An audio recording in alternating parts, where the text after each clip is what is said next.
Lesson 5-1, Inequalities in Compound Sentences. The big idea is the graph of a linear inequality in one variable is a ray either with or without endpoints. So if you remember, we've all done these inequalities before, compound sentences. Mr. Johnson, number line, okay. You can see the endpoints if it's included, okay, something like this. That's if it's equal to, it's closed, or if it's not equal to, what we have are open circles. So we're going to look at these types of things. Yes, it's going to be a little bit of review. That's why we're able to move a little bit quicker. Compound sentences. In English, you use the words and or as conjunctions to join two or more clauses. In mathematics, these two words are used in a similar way.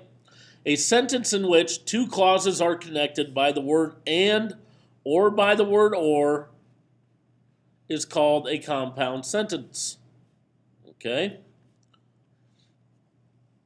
For example, the requirement that a soccer ball circumference C satisfies the single sentence 68 centimeters is greater than or equal to, is less than or equal to C is less than or equal to 70 centimeters is a mathematical shorthand for the compound sentence where C is greater than or equal to 68 but is less than or equal to 70. So if we were to make this on a number line, our points of interest would be 68 and 70. And since they're both equal to, that means they can be 68 and they can be 70. And it says C is greater than at 68, so we go this way. Less than at 70, so we go this way. So we know these two things are joining together, okay? And therefore, a circumference of a soccer ball has to be in between 68 and 70, okay? Can't be bigger, can't be smaller than 68 or 70. Moving on. The solution set for a compound sentence using and consists of an intersection of the solution sets of the individual sentences.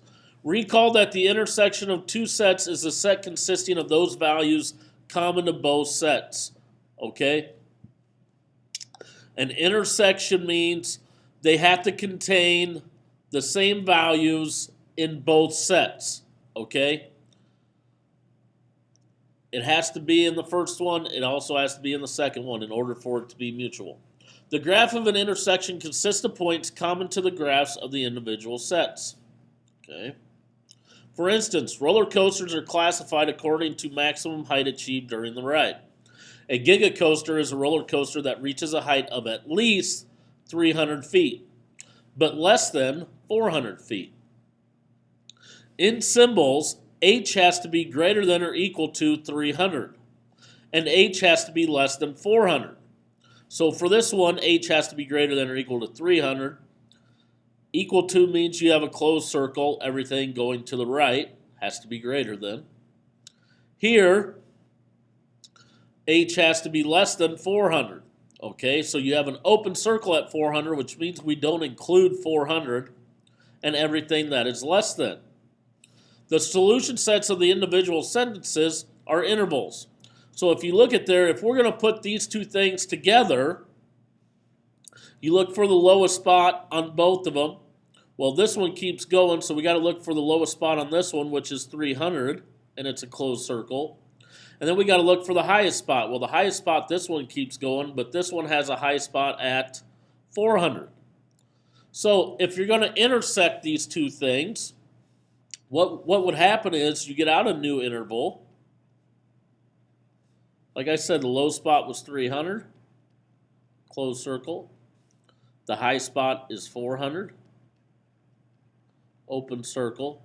And now everything in between would be considered a solution set. So 300 all the way up to 399.99999 repeating, as long as it's not 400, would be part of your solution set as an intersection, because those are the only things they have in common.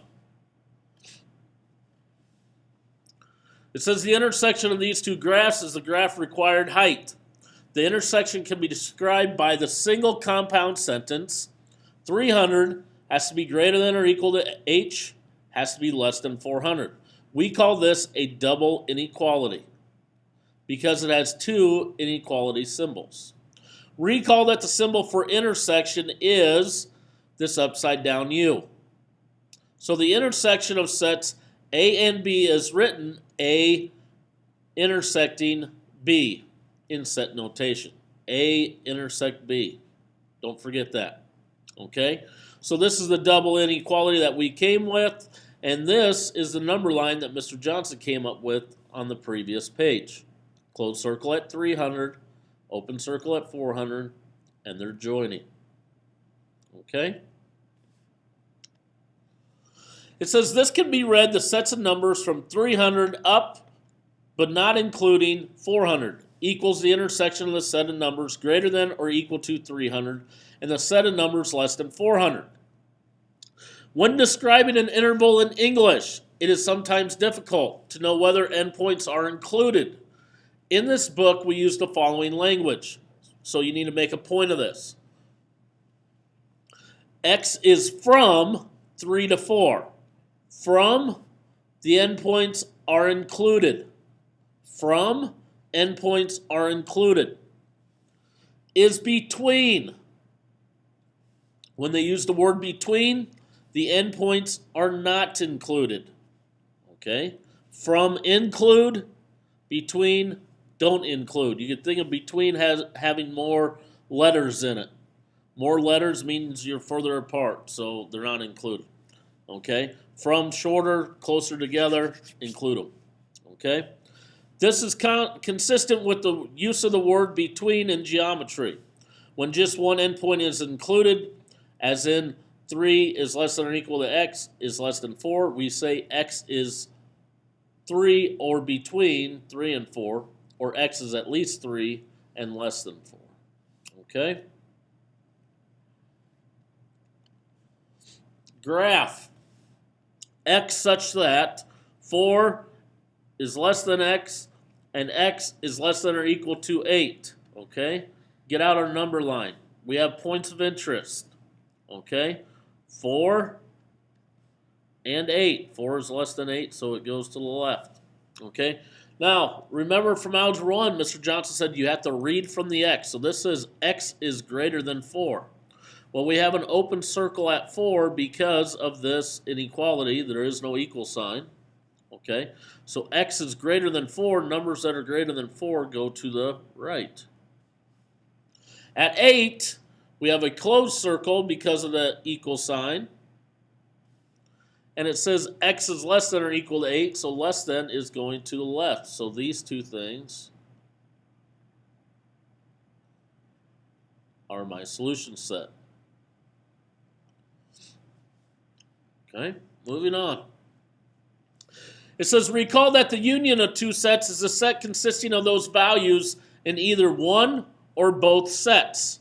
Okay, so that means as long as one has part of that set in it, you include it. It's kind of like marriage, okay? As soon as you get married, all your stuff is together. You're going to try to fit it in a house, okay? Now, what happens is the guy's things normally get thrown away, so you don't have to worry about that. Normally, there's plenty enough room because the wife is going to throw away all your crummy old junk, like your sofa that's dirty and everything else. It happens, guys. Just wait. This meaning of or is somewhat different from everyday meaning either, but not both. The symbol often used for union is a U. The union of sets A and B is written A union B. The solution set for a compound sentence using or consists of the union of the solution sets to the individual sentences. For example, suppose you are the quality control examiner in a factory that produces a cell phone battery. For one type of battery, the specification states that the battery's length, L, must be 3 centimeters plus or minus, that's what this symbol means, plus or minus, you should have seen this before, 0.06. Okay, so you got to take 3 plus 0.06, that's going to give you your high end. 3 minus 0.06, that's going to give you your low end. Batteries produced with this length outside the acceptable range are rejected.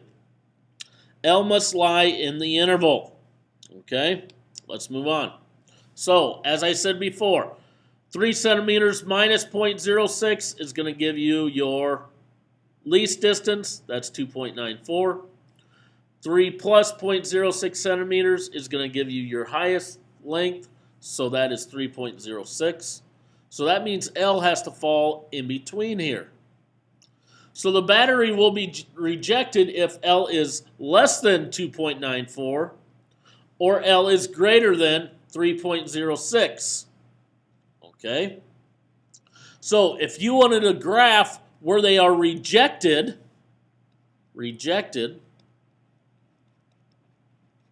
it would look like this. Because anything less than 2.94, it's getting rejected, and anything bigger than 3.06, it is getting rejected as well. Okay? Only through here, 2.94 to 3.06, are we keeping it.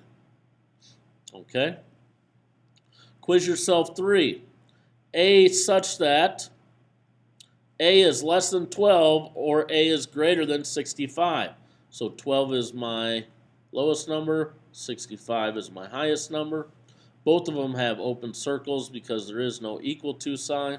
And it says A is less than 12. Always read from the variable. A is less than 12. Less than goes to the left. And it says A is greater than 65. Greater than 65 is to the right. And there is your inequality graph.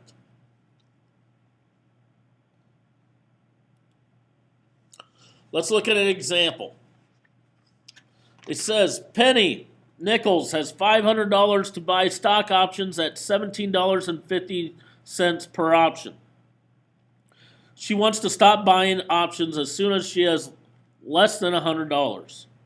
Stock options from a company give an employee the right to buy shares of the company's stock as a designated price. A says, how many options should she buy before stopping?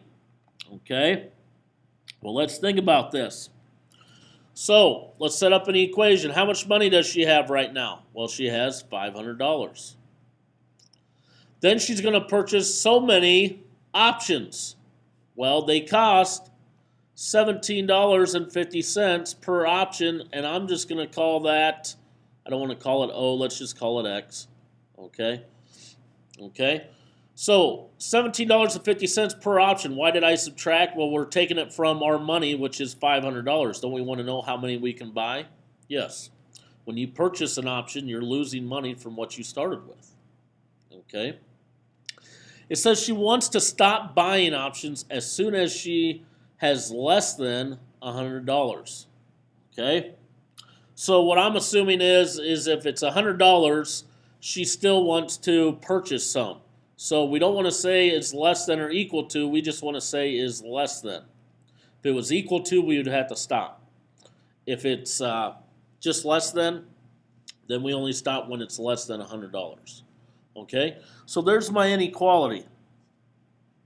So now we need to solve for x. So I need to leave my x on this side, so I'm going to move my 500, so I'm going to subtract 500. Don't panic because, yes, we are getting a negative number. Gives me a negative 17.50.